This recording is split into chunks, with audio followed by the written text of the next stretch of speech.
అయితే ఈ 2 రోజుల నుంచి ఈ కార్యక్రమం నిర్వహించడం చాలా గొప్పగా జరిగింది. చివరి దశకు చేరుకుంది. అయితే కవిత విషయానికొచ్చినప్పుడు నా కవిత శీర్షిక ప్రశ్న. జర్నలిస్ట్‌ని కాబట్టి ఎక్కువ ప్రశ్నలే ఎక్కువుంటాయి. కాబట్టి ఆ కోణంలోనే రాద్దామనే ఉద్దేశంతోటి ఇయాల పొద్దున రాసుకున్నా. దేశం అన్నపూర్ణ అన్నారు. నేను ఆకలి చావుల గురించి ప్రశ్నించాను. రైతే రాజు అన్నారు. నేను రైతు ఆత్మహత్యల గురించి ప్రశ్నించాను. యువతే దేశానికి వెన్నుముక అన్నారు. నేను నిరుద్యోగం గురించి ప్రశ్నించాను.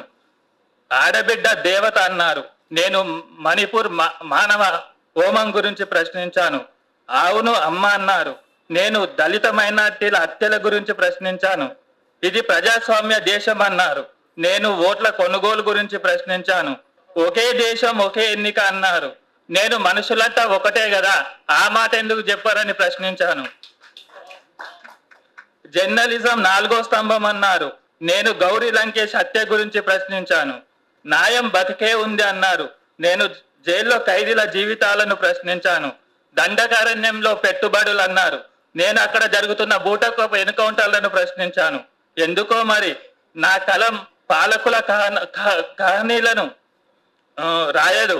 ఎందుకో మరి నా కలం పాలకుల కహానీలను రాయదు. ప్రజల కన్నీళ్లనే రాస్తుంది. ఆ కన్నీళ్లకు దక్కిన బిరుదులే అర్బన్ నక్సలైట్ కమ్యూనిస్ట్. ఆ కన్నీళ్లకు దక్కిన బిరుదులే అర్బన్ నక్సలైట్ కమ్యూనిస్ట్.